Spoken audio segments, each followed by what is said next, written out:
نماز توبہ. ہر انسان خطا کار ہے. انس رضی اللہ عنہ سے مروی ہے کہ نبی صلی اللہ علیہ وسلم نے فرمایا ہر ابن آدم خطا کار ہے اور بہترین خطا کار وہ ہیں جو بہت توبہ کرنے والے ہیں. اللہ سبحانہ وتعالی بہت توبہ قبول کرنے والا ہے. ان اللہ یغفر الذنوب جميعا انہ هو الغفور الرحیم. سورۃ شورى میں آتا ہے وَهُوَ الَّذِي يَقْبَلُ التَّوْبَةَ عَنْ عِبَادِهِ وَيَعْفُو عَنِ السَّيِّئَاتِ. وہی تو ہے جو اپنے بندوں کی توبہ قبول کرتا ہے اور ان کی برائیوں کو معاف کرتا ہے. گناہوں کی کثرت کے باوجود توبہ قبول کرنے والا ہے.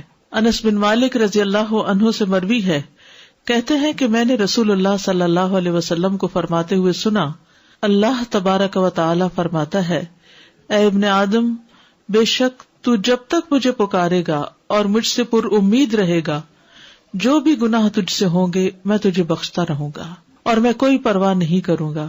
اے ابن آدم اگر تیرے گناہ آسمان کی بلندیوں تک پہنچ جائیں پھر تو مجھ سے بخشش طلب کرے تو میں پرواہ کیے بغیر تجھے بخش دوں گا اور میں کوئی پرواہ نہیں کروں گا.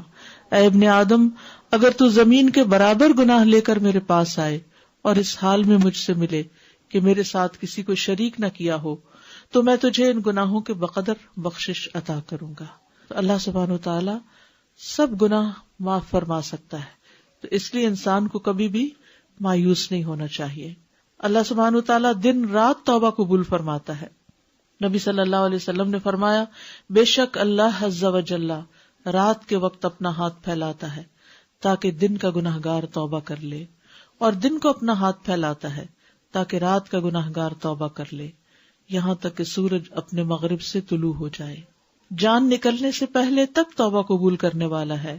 ابن عمر کہتے ہیں کہ نبی صلی اللہ علیہ وسلم نے فرمایا بے شک اللہ بندے کی توبہ اس وقت تک قبول کرتے ہیں جب تک اس کی روح حلق تک نہ پہنچ جائے.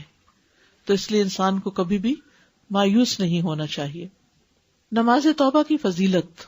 نبی صلی اللہ علیہ وسلم نے فرمایا جو بندہ بھی کوئی گناہ کر بیٹھے پھر اچھی طرح وضو کر کے کھڑا ہو اور 2 رکعت نماز پڑھے پھر اللہ سے بخشش مانگے تو اللہ اسے بخش دیتا ہے تاکہ انسان کے دل پر گناہوں کا بوجھ نہ ہو، گلٹ نہ ہو.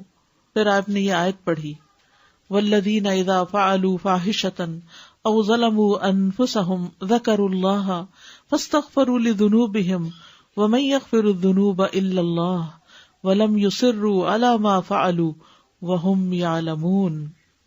ایسے لوگوں سے جب کوئی فحش کام ہو جاتا ہے یا وہ اپنے آپ پر ظلم کر بیٹھتے ہیں تو فوراً انہیں اللہ یاد آ جاتا ہے اور وہ اپنے گناہوں کی معافی مانگتے ہیں اور اللہ کے سوا اور کون ہے جو گناہ معاف کر سکے، اور وہ جانتے بوجھتے اپنے کیے پر اصرار نہیں کرتے.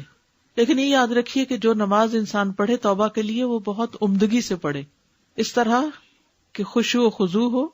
جیسے حدیث میں آتا ہے جو آدمی وضو کرے اور اپنا اچھی طرح وضو کرے پھر 2 یا 4 رکعتیں پڑھے اور ان میں اچھے انداز میں ذکر و اذکار اور خشوع و خضوع کرے پھر اللہ سے بخشش طلب کرے تو اس کو بخش دیا جائے گا. تو یہ ضروری ہے کہ وضو بھی اچھا ہو اور نماز بھی توجہ سے پڑھی جائے. توبہ کی شرائط.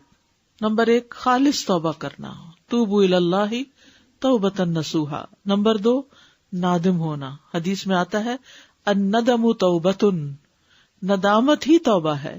استغفار کرنا یعنی انسان بول کر اللہ تعالیٰ سے معافی مانگے، اصرار نہ کرنا یعنی وہ گناہ ریپیٹڈلی نہ کرنا.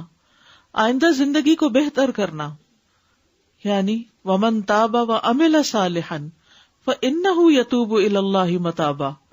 اور جو توبہ کرے اور نیک عمل کرے تو یقیناً وہ اللہ کی طرف رجوع کرتا ہے، سچا رجوع کرنا. ٹھیک ہے، تو یہ تھی آپ کی صلاۃ التوبہ. یعنی جب بھی انسان سے کوئی گناہ ہو، کسی بھی گناہ کا بوجھ دل پر ہو، کوئی گلٹ ہو، کسی طرح کی پریشانی ہو، کاموں میں رکاوٹ آ رہی ہو اور انسان کو اس کے گناہ ستا رہے ہوں اور غمگین کر رہے ہوں، غمزدہ کر رہے ہوں، ڈپریشن میں مبتلا کر رہے ہوں، تو انسان اچھے سے وضو کرے، اچھی سے نماز پڑھے اور اللہ سے رو کے دعا کر لے کہ اللہ مجھے معاف کر دے. That's it.